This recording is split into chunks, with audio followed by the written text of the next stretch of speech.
land use planning. We've been talking a lot about it here. It's also regulations and performance standards for cars and buildings and so on. So I think this is a really important move. And we had also announcement about finance for the Green Climate Fund, for instance.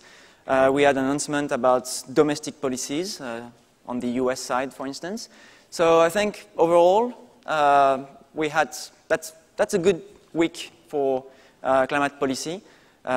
This conference participates in this good week, but I think that the New York summit is also something really good. Now, the big question is how we can build on this momentum to go toward announcement of country commitments. That should be April 1st. I'm not sure the date is the best they could have picked, but the announcements must be done for April 1st. And of course, there is Lima, the COP20 in December this year, and Paris COP21 in December 2015. It's a long road, and even by 2015, not everything will be solved. This is a long road with many things to do beyond that. But I think it's now time to just build this momentum, which means maybe putting aside the difficulties and talk about what we achieve, what change is going in the right direction, and maybe celebrate achievements and disregard for the moment that we're not there yet, but just push on the positive side. I'll talk a little bit about how we have to frame climate policy in my talk. I think for a policymaker or decision maker, it's not easy if each announcement is followed by complaint because it's not enough. If we want policymakers and decision makers to move, we also have to just celebrate when it goes in the right direction, and maybe this week is the right time to do that. And over the course between now and December 2015, and I mean, it will be the Paris conference, so as a French guy, it's really important that this is successful. I really hope that everybody in the room who clearly is committed to the climate change issue will be pushing in all directions, like from family dinners to this kind of gathering, to just push in the right direction. So that was the New York case. I think I'm invited here because of my World Bank affiliation, but also because of my IPCC role. I've been a lead author on the chapter on the economics of adaptation, so that's what the organizers asked me to talk about. I need to thank them for the invitation. It's really great to be able to talk with so many people from different countries and different domains. We don't have so many conferences that are mixing people like this one, so I think it's a great opportunity. I will discuss a little bit the economics of adaptation and the economic impacts of climate change. And with my World Bank hat, I'll just try to talk about poverty and how this interacts with poverty. To do that, I'll start with a story, and that's the story of floods in Mumbai. So Mumbai is a city that's affected by floods very regularly with monsoon rains, but every 5-10 years we get a bigger flood. And recently we had 2005, a really exceptional event with a lot of damages and losses, and 2013 was another one.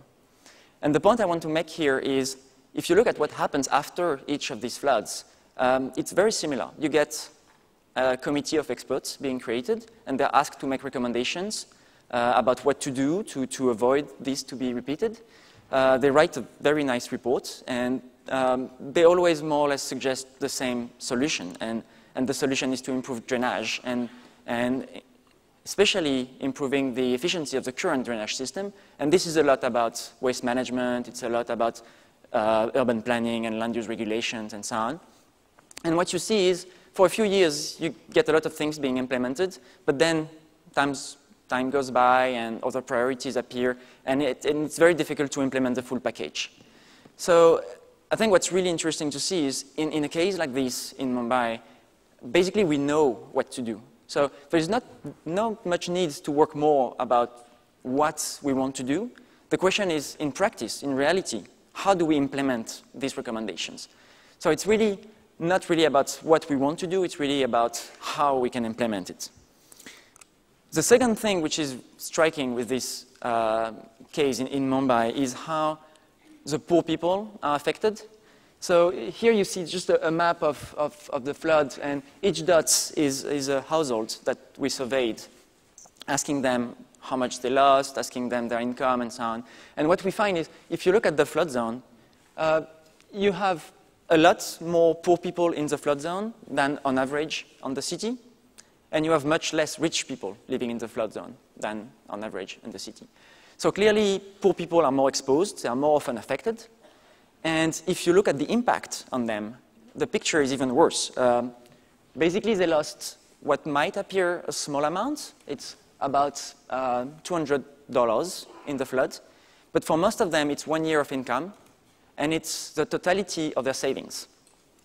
So the small amounts on these people translate into a huge impact on their welfare, ability to buy food and basic services, and also their prospects, because when their savings are wiped out, it means that their ability to invest in the future is reduced. If we aggregate the impact on the poor, it's a very small number. So if you're talking about the impact in dollars and in rupees, you don't see poor people. They are just too poor to make a difference in aggregate numbers. But if you're thinking about the impact on welfare and well-being, that's where it takes place. So the big question in that case is, beyond the aggregate numbers, how do we focus on the poorest, because they are the ones suffering the most? I hope my Indian friends and colleagues don't mind. I took Mumbai as an example. I'm really not pointing the finger at Mumbai. I could have used New Orleans, a great example where you have many floods, many beautiful plans being prepared by experts, and also very little implementation of the plan, and also a place where poor people are more exposed. So it's really not about one place or one country. It's something we see all over the world. I'll talk about France later. So what does that mean? What does this story tell us about climate change adaptation? The IPCC has a reputation to make figures that are too complicated. I mean, this completely supports that point. But I think this is a figure that is good because it's complicated. It shows the impacts of climate change that are observed in the world today. And it's complicated because this is a complicated problem. We have many impacts all over the place, in all sectors. It goes in all directions. And this means that we'll have adaptation needs in all places, in all sectors. For all of these impacts, you'll find papers telling you what to do, what kind of adaptation option can be implemented, what's the best way of doing it, and so on. And the big question for the world in the next decades is, how much of this will we be able to implement? All these nice ideas that you find in papers and in reports, can we make them happen on the ground? I think that's the main policy challenge. So in the IPCC, we had this framing just to help think about the problem. Imagine this adaptation space. This is this big circle. That's what would be necessary to adapt to climate change. In this adaptation space, we will not be able to do everything. There are some technical limits, physical limits. So what we will be able to do is a subset of this, limited by technical abilities. And even what we can do, technically, we will not want to do everything, because we cannot spend all our resources in adaptation. We have to invest in health and other things. So what we want to do is a subset of this, limited by trade-offs and other priorities. And a lot of what we're doing in the research world, but also in the kind of mix of policy and research world like the World Bank, is to tell what we should do. And I think one of the big problems is there is another subset, which is what we will actually do, taking into account all the problems for implementation and financial constraints and so on. And the big challenge is much more to bring the what we will do circle to be closer to what we should do than any other question. To do this, we need to understand implementation obstacles. So I think at that point, we don't need so much to understand climate change impacts. We really need to understand what are the obstacles to the implementation of adaptation measures. And I mean, I like to separate between two things. One is the obstacles for an individual. So you live someplace, you make choices every day. What are the obstacles for you to take into account climate change in your everyday choices? And I mean, I see four. Sometimes you have wrong incentives. So you're just not suffering from the consequences of your acts, so you don't matter, you don't care. Sometimes you don't have the information. Sometimes the information is there, but you don't process it, you don't change your behavior. I mean, we all know that sometimes we know what we should do, but we don't. And there are like financial constraints, of course. And there are other obstacles, which are obstacles to collective actions. Lack of resources, but also coordination failures, lack of infrastructures, the uncertainty, and also the political economy of adaptation. So let me get a little bit into some of these boxes. And the first box I will get into is the financial resources, because when you talk about the economics of climate change, the first question is how much? Give me a number, any number. And we have been fighting a lot against giving numbers because they are very uncertain and maybe they are not the most important thing we have to say. But, I mean, you know how it works. We have to give numbers. So let's look at the number first. These are estimates of adaptation investment needs in a few sectors. I will not get into the details of these. I just want to flag a few things. In some of these sectors, we have fairly good information, like coastal zones, water management. In others, we have a number, but the information base is very, very weak. So healthcare, for instance, is something on which we know very little. Extreme weather events, same thing. We know more on water, and we have some good estimates on water, something about between 10 and $20 billion per year, every year before 2030. On coastal zones, we have good information, but as you can see, not everybody agrees. We have two estimates that are so different. And these estimates are, I mean, the maximum is $30 billion. And my view is that this is a gross underestimate of the needs, because this is disregarding the very expensive projects that you have to implement in cities. That's, I think, very relevant for a conference like this one. If you look at the price tag for some of the adaptation measures we're talking about for New York or for Venice or places like this, I mean, it gets not so far from this global number. So this is probably an underestimation of the costs. And the first one I want to talk a little bit more about is the infrastructure. So as you see, being an economics and climate change is a very safe thing. I mean, you can make very large range of projection, and that's okay. So we have something between $5 and $45 billion per year of additional infrastructure costs. But the point I want to make is maybe that is not the relevant question, because, I mean, in a country like the Netherlands, we're talking about adapting infrastructure because you have the infrastructure. But if you're thinking about the impact of climate change, most of them will be in places where there is no infrastructure to adapt. I mean, we still have 1.3 billion people without access to networked electricity. We made big progress on improved water, but the sanitation progress has been very slow. So in these many places, it's not a question of how much does it cost to adapt infrastructure. The question is how to build the new infrastructure in a way that's resilient to climate change. And the World Bank estimates that the gap between what we invest today and what we should invest to do that is between $1 and $1.5 trillion per year. So if you look at these numbers and you put them in the context of a situation where we're not able today to invest enough in infrastructure, it gives a very different picture. Maybe adding, if we were able to meet the current needs, adding $100 billion would be an easy thing to do. But when we're starting from a situation when you're already 1 trillion short, it makes the challenge a little bit more daunting. So I think here, and that echo my Mumbai story, the question is not so much what we should do, which is these numbers. The question is when you look at implementation obstacles, we're really not there yet. So we have to make a lot of progress in terms of meeting these needs. And also the impact on the poorest is really what matters, because they are the people with no access to these infrastructure services. And for them, the cost of having a better dike is, I mean, a very theoretical question. So out of this discussion, I want to just stress 4 priorities for all of us to work on. And that's just a random selection based on my own opinion, so nobody else is involved. The first thing is how framing is important.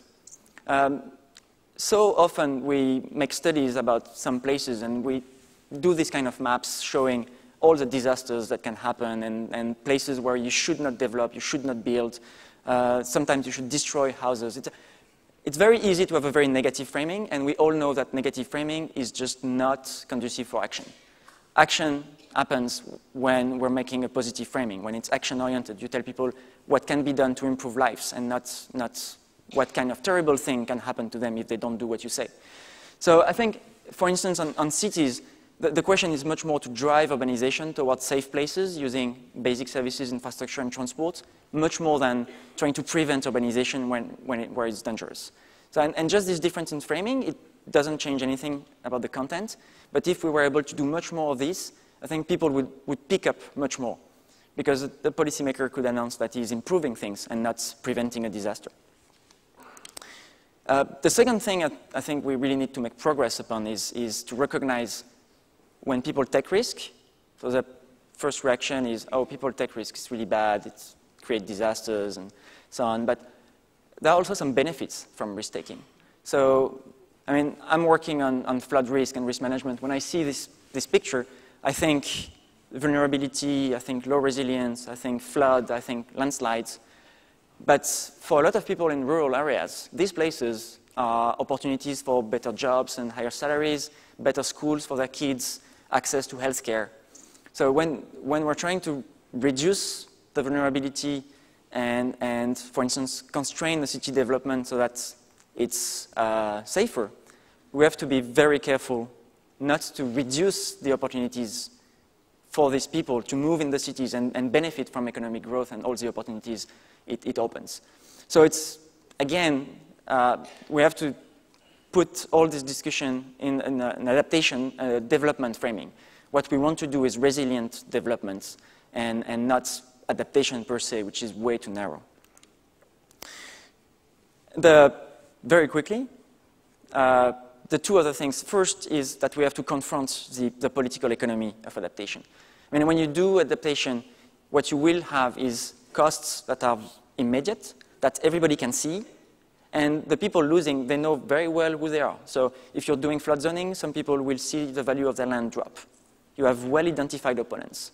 The beneficiaries, it's a little bit everybody. The benefits, you cannot see them. It's avoided crisis, not something you can show on TV. And sometimes your beneficiaries are not even born, so they're not around to just push you. So this asymmetry between the cost and the benefits makes it extremely difficult to implement adaptation in practice. And it's even worse because we don't have an indicator to tell if someone is doing a good job or not. So Rotterdam is doing a lot to prepare the city to climate change, but if a flood does not occur in 2060, I'm not sure you will see someone coming to you and say, you did a really great job. And maybe at that point, I mean, you wouldn't care. That's what's the point. So decision makers, policymakers, they don't get a lot of reward 40, 50, 60 years later. If we had an indicator, we could go back to them and say, hey, we measured it and you did a good job, but unfortunately, we don't have that yet. So it's not surprising that voters cannot reward or punish decision makers out of how well they did their job in risk management. So it will be difficult. We have to expect a huge role of lobbies and interest groups. We might need to buy out people even when they just don't deserve it, just to make it happen. And we will need strong leadership. And if you see what happens today, in many cases, you have just one or two guys starting something in one city or one country or one company, and that's how it starts. So we really need people to just move and lead. And finally, I want to conclude on the big question for the people working on the economics of climate change, the economic cost of climate change if we don't do anything. This is a very bad figure from the IPCC. Everybody discussed when the report was published about these numbers. For about 2 degrees of warming, GDP losses at the global level between 0.2 and 2% of GDP. I got so many phone calls. Like, only? This is so little. Are we doing all this for just 2% of GDP by 2050? And so the not so politically correct answer I was doing is, if you wipe out Africa tomorrow, you're losing 2% of GDP. So using GDP numbers to understand whether climate change is a problem or not is just looking in the wrong direction. I mean, you're not looking where the traffic is coming. So the direction the traffic is coming is a question of whether poor people will be able to escape poverty in a world that becomes more and more risky because of climate change. And these poor people today have very few supports, very few infrastructure, very few financial resources to cope. The big question is not what happens to people that are rich today. The question is, can we make poor people today become richer in a world with climate change that goes unmitigated? So I finish on this just to ask all of us to stop talking about the aggregated cost of climate change. It doesn't make sense.